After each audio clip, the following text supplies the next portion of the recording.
Hey guys, how's everyone doing? Welcome back to Harry's Highlights. On this video, we're going to talk about the book Emotional Intelligence. Now, this is all about understanding that IQ isn't everything, and that emotional intelligence, your EQ, has a far bigger impact on your success than you realize. See, they say to truly measure your potential for success, you should be using EQ, not IQ. There's a great saying, understanding that basically if you have enough IQ to get into university, it's the person with the highest EQ there is the person to rake in the most money, not the person with the most IQ. So if you look at a bunch of university students, the one that has, or the group of people that have the highest EQ are the one that are going to make the most money, not the smartest ones, not the ones with the most IQ and best comprehension. Which really had me thinking, and help you understand that, so it has a lot more to do with your relationships with people and your ability to communicate and understand people than it is your ability to understand and comprehend problems and situations. I was like, which is really, really interesting. So some of the philosophies I want to talk about is understanding EQ, understanding what EQ is and how you can develop it to increase your EQ higher to a point where you're basically becoming more successful, more effective, and have a better standpoint in life.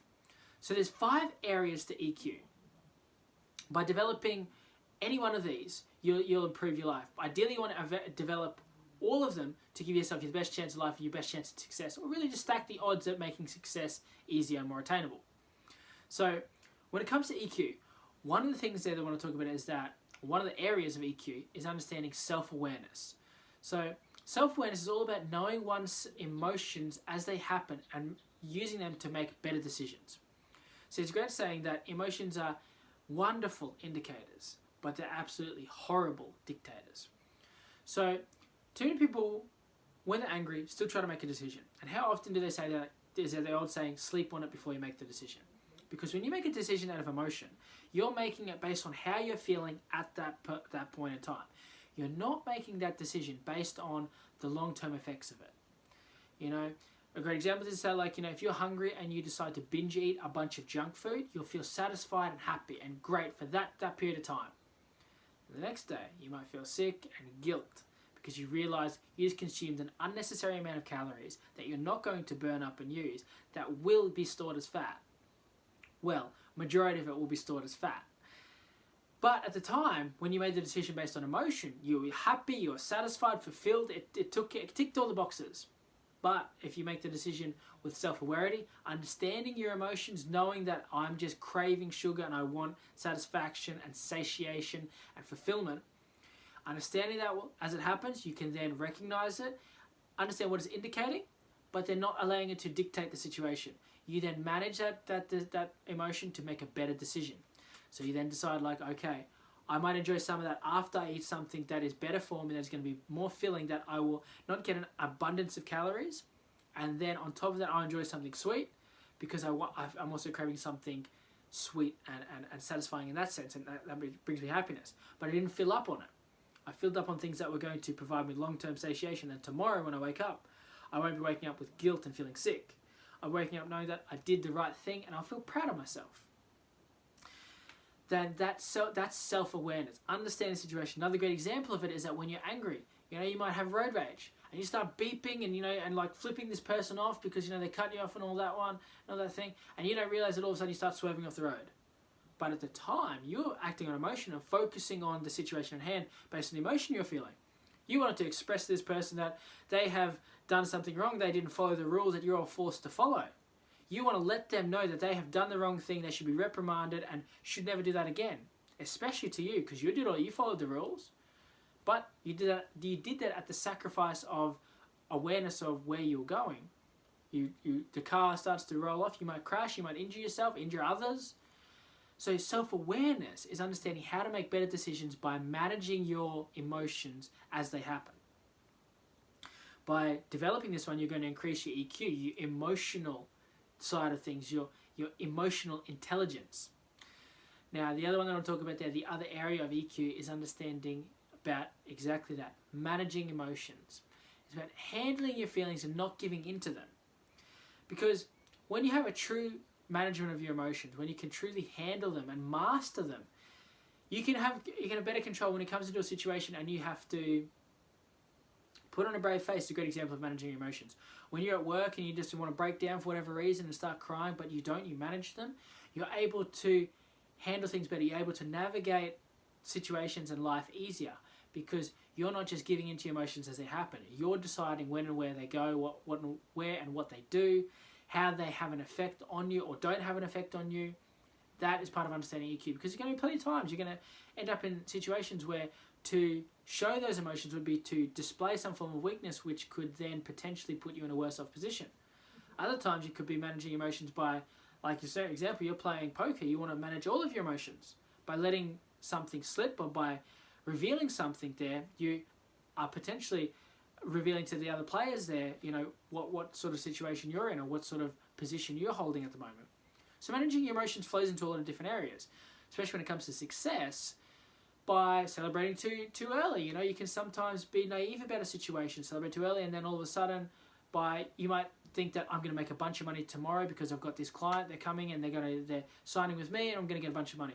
I'll go take out a loan on that car right now. I always wanted that really expensive car. I'll go get it. Celebrate too early, acting on emotion. That client goes, I'm sorry, I've actually decided I had a last minute offer. I'm not going to be signing with you. All of a sudden, you've just signed a lease on a new car. You acted on emotion, made a bad decision. You allowed that emotion to dictate, and you gave into that emotion. So that's what decided your decision, not you, not logic. So the other one there is about self-motivation. Now, self-motivation, it falls under the 4 M's. Now, these are the 4 things that people are motivated by in life. The first one is money. That people are, some people are all of them, some people are just one of them. It can be a mixture.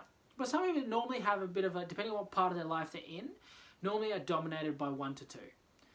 Now, the first M I want to talk about there is about money. Money is a huge motivator for a lot of people, self-motivating as well.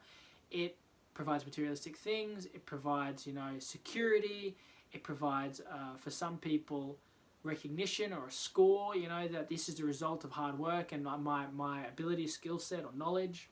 So a lot of people are motivated by that. The second M there is mating. A lot of people are motivated by how to date, how to attract someone, whether it be male or female, whether it be same sex, opposite sex, how to attract them. So they might be motivated to go to the gym, they might be motivated to go on a diet, they might be motivated to increase their intelligence. They're motivated by different things to improve their chances of attracting a mate. The third M is about momentum. Now momentum is all about freedom and doing what you want to do when you want to do it. So some people, they just can't stand being in a job because they're always having to follow the rules of somebody else. They want their own business where they can create their own rules. That's momentum. That there's a motivator of some people that feel such a burning desire to achieve that they'll stop at nothing. They'll take enormous risks to make it happen. The fourth M there is mastery.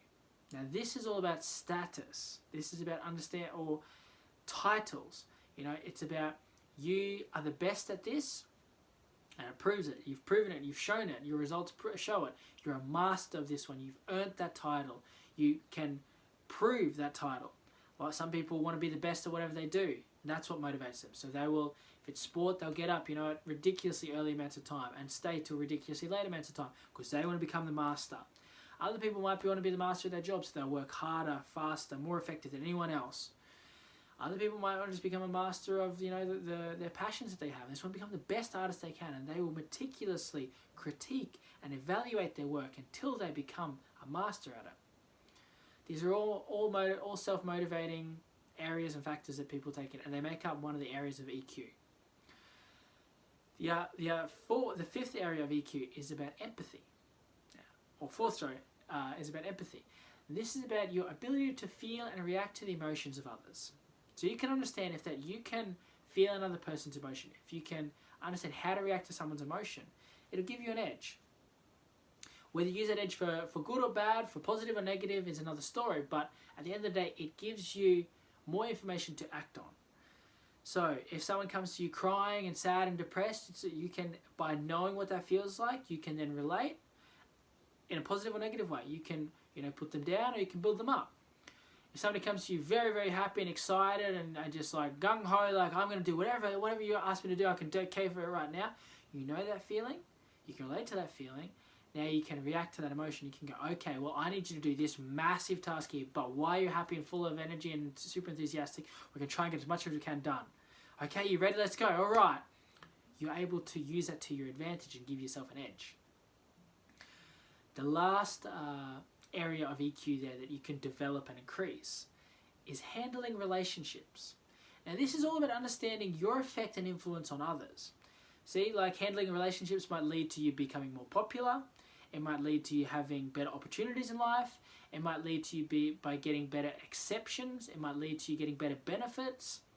Your ability to handle relationships positively and in a good way and for people to feel better for being around you can give you a lot of perks and a lot of benefits in life. It can give you a lot of, open you up to get a lot of extras that you wouldn't normally have. So understanding those 5 areas of EQ and how you can develop them is how you can help you get ahead.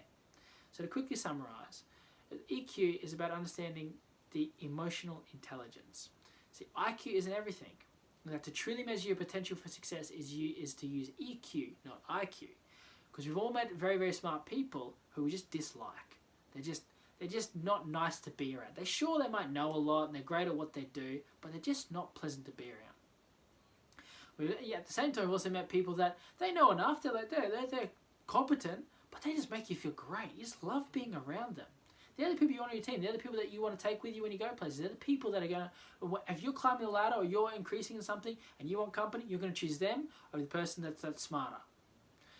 And understand the 5 areas of EQ that you can develop to increase your emotional intelligence. So the first one is self-awareness and knowing one's emotions as they happen so you can make better decisions. Second one is about managing emotions and how to handle your feelings and not give in to them. Third one there was about self-motivation of the 4 M's, the money, mating, momentum, and mastery. Fourth one there was about empathy and your ability to feel and react to other people's emotions to give yourself an edge, both positive and or negative. And the last one was about handling relationships, but understanding that your effect and influence on others has so much more effect or weight on a situation than your understanding of a topic or something like your IQ on something. Because people want to be around people they like. They're not always going to be, that's an emotional decision. They're not going to make it based on IQ and logically it's like, well, this person's smarter, I should have them around. They're going to be like, I like this person, I'm going to keep them around. So by following this and understanding of this one, you'll have a way to be able to increase your emotional intelligence.